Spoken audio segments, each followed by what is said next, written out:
9 September থেকে শুরু Asia cup. তার আগে ক্রিকেটারদের ফিটনেস নিয়ে সমস্যা ভারতীয় দলে। দুই ক্রিকেটারের ফিটনেস নিয়ে সংশয় রয়েছে। কয়েকদিন আগে ফিটনেস পরীক্ষা দিয়েছেন শ্রেয়াস আইয়ার। এবার পালা হার্দিক পান্ডিয়ার। 9 সেপ্টেম্বর থেকে শুরু এশিয়া কাপ। তার আগে ক্রিকেটারদের ফিটনেস নিয়ে সমস্যা ভারতীয় দলে।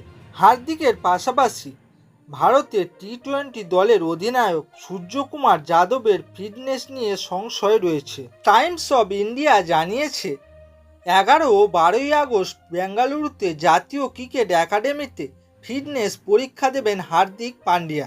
জুলাই মাসের মাঝামাঝি থেকে মুম্বাইয়ে অনুশীলন শুরু করেছেন হার্দিক।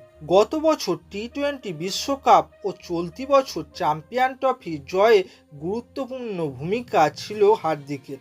সাদা বলের ক্রিকেটে তিনি দলের ভরসা। আগামী বছর ফেব্রুয়ারি ও মার্চ মাসে ঘরের মাটিতে টি-20 বিশ্বকাপ।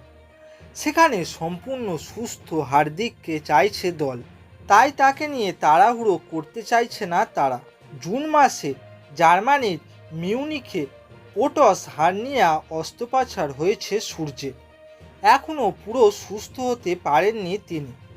বেঙ্গালুরুতে জাতীয় ক্রিকেট একাডেমিতে রয়েছেন সূর্য। জানা গিয়েছে আরও অন্তত এক সপ্তাহ সেখানে থাকতে হবে ভারত অধিনায়ক। সেখানেই মেডিকেল দল তার উপর নজর রেখেছে। কয়েকদিন আগে সমাজ মাধ্যমে নিজের একটা ভিডিও দিয়েছিলেন সূর্য।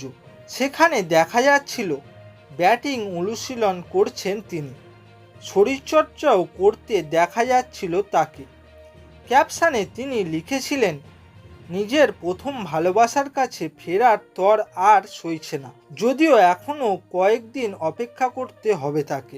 হার্দিক ও সূর্য এখনও পুরো সুস্থ না হওয়ায় এশিয়া কাপে দল নির্বাচন করতে পারছে না ভারত। 9 থেকে 28 সেপ্টেম্বর সংযুক্ত আরব আমিরশাহিতে হওয়ার কথা এবারের এশিয়া কাপ। ভারত পাকিস্তানকে এক গ্রুপে রাখা হয়েছে। 14 সেপ্টেম্বর দু দলের খেলা। তবে যেভাবে গত কয়েক মাসে ভারত পাকিস্তান সম্পর্ক খারাপ হয়েছে, তাতে এশিয়া কাপ দু দলের খেলা নিয়ে সংশয় রয়েছে।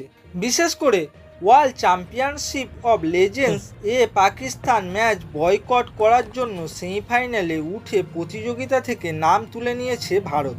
এই পরিস্থিতিতে ভারত এশিয়া কাপেও পাকিস্তান ম্যাচ বয়কটের দাবি উঠছে। এখন দেখার বিষয় এটাই যে ভারতীয় ক্রিকেট বোর্ড এ বিষয়ে কী সিদ্ধান্ত নেয়।